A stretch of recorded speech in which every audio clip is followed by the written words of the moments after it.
When the communists took over a country, one of the first things that they did was to confiscate all the privately held weapons. But even more insidious than the theft of the people's weapons was the theft of their history. Official communist historians rewrote history to fit the current party line.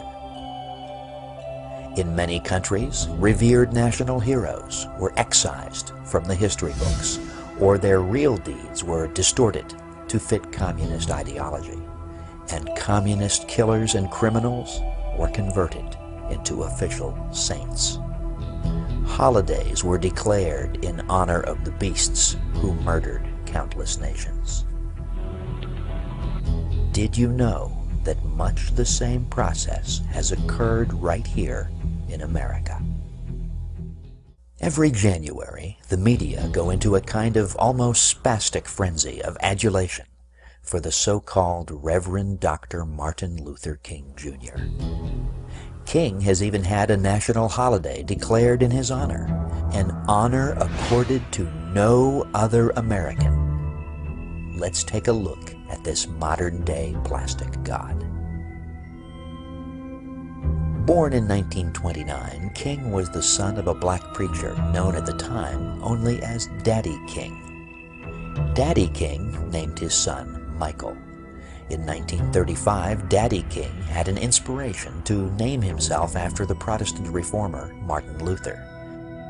He declared to his congregation that henceforth they were to refer to him as Martin Luther King, and to his son as Martin Luther King Jr. None of this name-changing was ever legalized in court. Daddy King's son's real name is to this day Michael King. The first public sermon that King ever gave in 1947 at the Ebenezer Baptist Church was plagiarized from a homily by Protestant clergyman Harry Emerson Fosdick entitled "Life is What You Make It," according to the testimony of King's best friend of that time, Reverend Larry H. Williams. The first book that King wrote, Stride Toward Freedom, was plagiarized from numerous sources, all unattributed, according to documentation recently assembled by sympathetic King scholars Keith D. Miller, Ira G. Zepp Jr., and David J. Garrow. And no less an authoritative source than the 4 senior editors of the Papers of Martin Luther King Jr., an official publication of the Martin Luther King Center for Nonviolent Social Change, Incorporated, whose staff included King's widow Coretta, stated of King's writings at both Boston University and Crozer Theological Seminary, quote, "Judged retroactively by the standards of academic scholarship, his writings are tragically flawed by numerous instances of plagiarism. Appropriated passages are particularly evident in his writings in his major field of graduate study, systematic theology," close quote. King's essay, The Place of Reason and Experience in Finding God, written at Crozer, pirated passages from the work of theologian Edgar S. Brightman, author of The Finding of God. Another of King's theses, Contemporary Continental Theology, written shortly after he entered Boston University, was largely stolen from a book by Walter Marshall Horton. King's doctoral dissertation, A Comparison of the Conceptions of God in the Thinking of Paul Tillich and Harry Nelson Wyman, for which he was awarded a Ph.D. in theology, contains more than 50 complete sentences plagiarized from the Ph.D. dissertation of Dr. Jack Boozer, The Place of Reason in Paul Tillich's Concept of God. According to the Martin Luther King Papers, in King's dissertation, quote, "Only 49% of sentences in the section on Tillich contain 5 or more words that were King's own," close quote. In the Journal of American History, June 1991, page 87, David J. Garrow, a leftist academic who is sympathetic to King, says that King's wife, Coretta Scott King, who also served as his secretary, was an accomplice in his repeated cheating. Reading Garrow's article, one is led to the inescapable conclusion that King cheated because he had chosen for himself a political role in which a Ph.D. would be useful, and lacking the intellectual ability to obtain the title fairly, went after it by any means necessary. Why then, one might ask, did the professors at Crozer Theological Seminary and Boston University grant him passing grades and a PhD? Garrow states on page 89, quote, "King's academic compositions, especially at Boston University, were almost without exception little more than summary descriptions and comparisons of others' writings. Nonetheless, the papers almost always received desirable letter grades, strongly suggesting that King's professors did not expect more." Close quote. The editors of the Martin Luther King Jr. papers state that, quote, "The failure of King's teachers to notice his pattern of textual appropriation is somewhat remarkable," close quote. But researcher Michael Hoffman tells us, quote, "Actually, the malfeasance of the professors is not at all remarkable. King was politically correct. He was black, and he had ambitions. The leftist professors were happy to award a doctorate to such a candidate, no matter how much fraud was involved.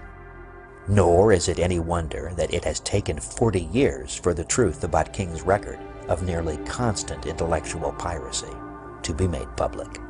Close quote.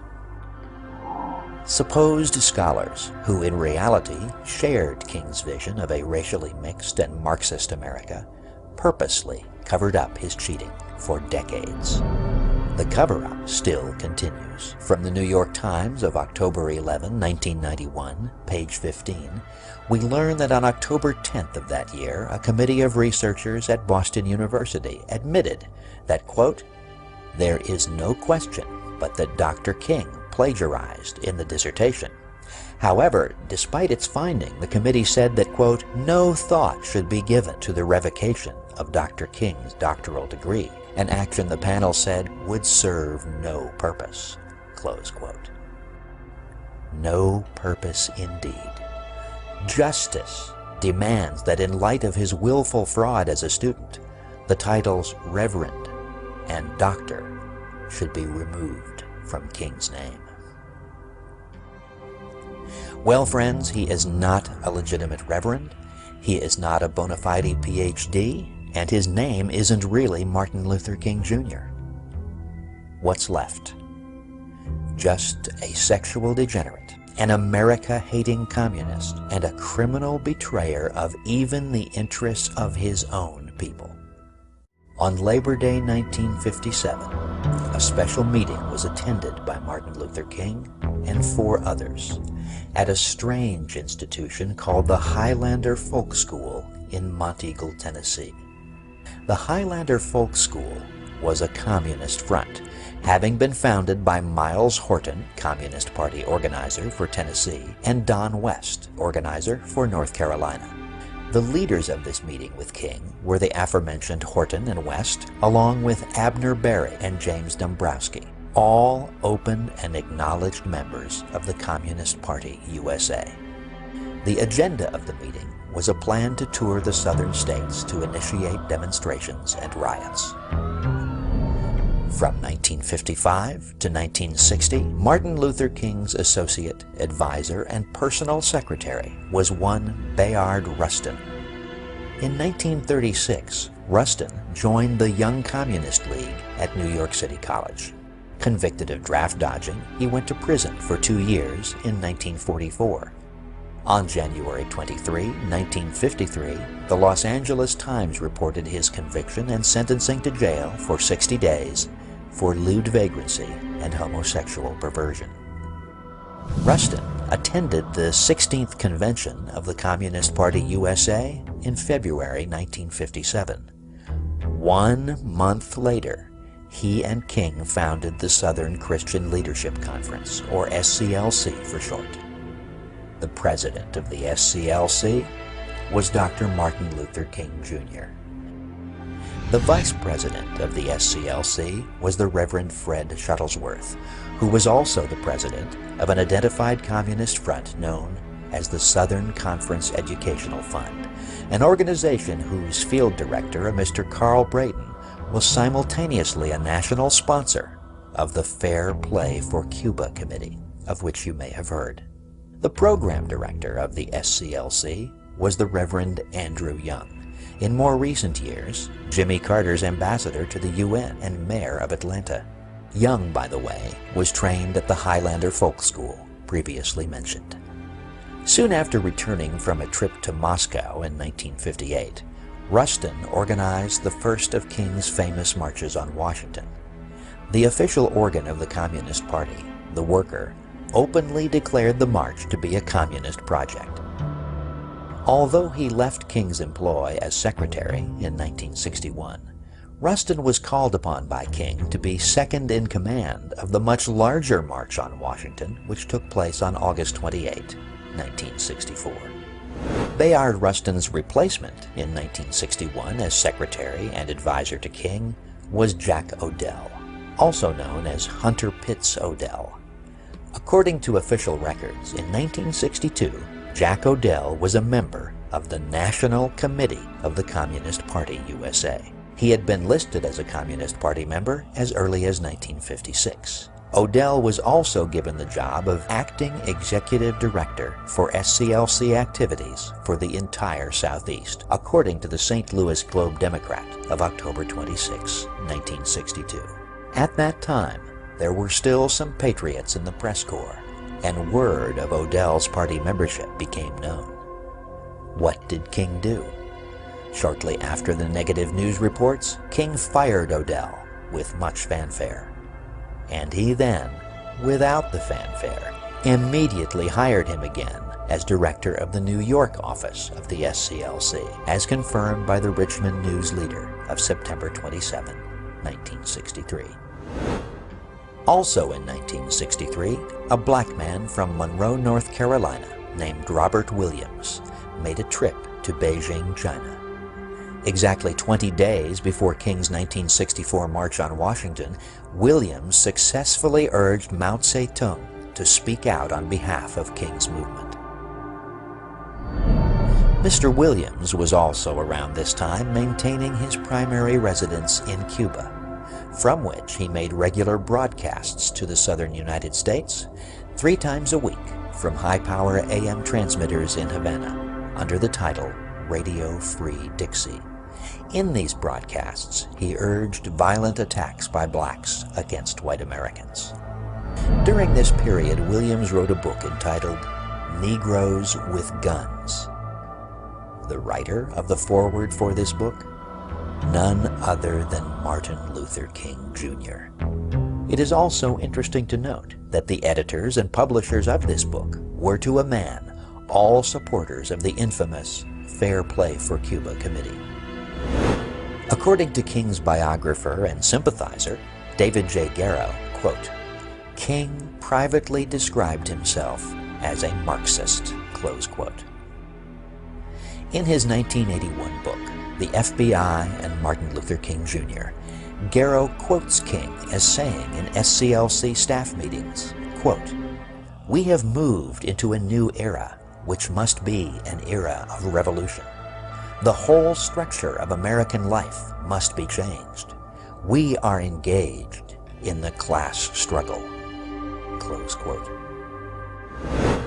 Jewish communist Stanley Levison can best be described as King's behind-the-scenes handler.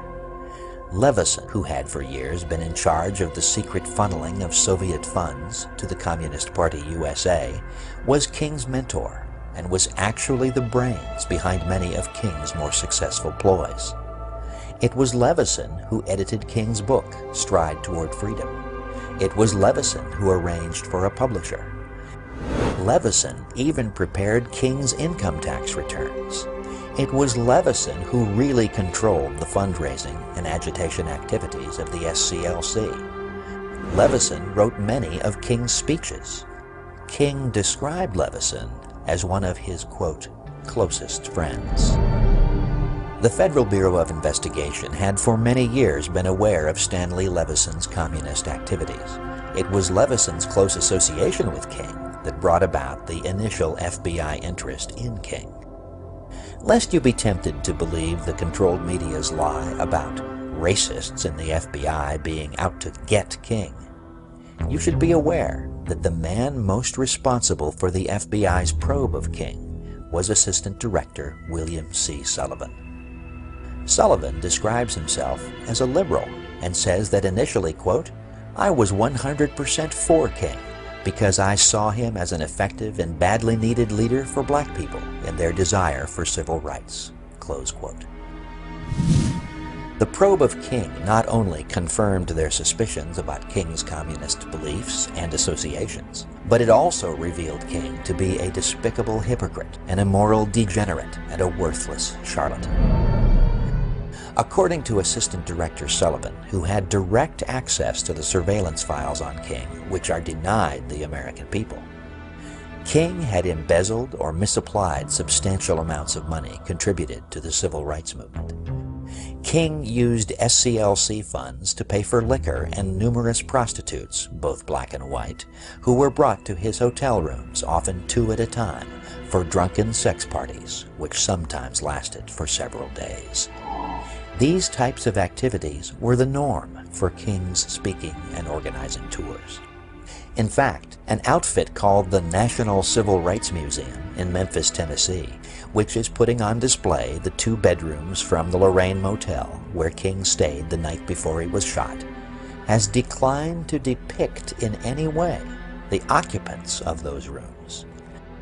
That, according to exhibit designer Gerard Eisterhold, would be, quote, "close to blasphemy." The reason? Dr. Martin Luther King Jr. spent his last night on Earth having sexual intercourse with 2 women at the motel and physically beating and abusing a 3rd. Sullivan also stated that King had alienated the affections of numerous married women. According to Sullivan, who in 30 years with the Bureau had seen everything there was to be seen of the seamy side of life, King was one of only 7 people he had ever encountered who was such a total degenerate.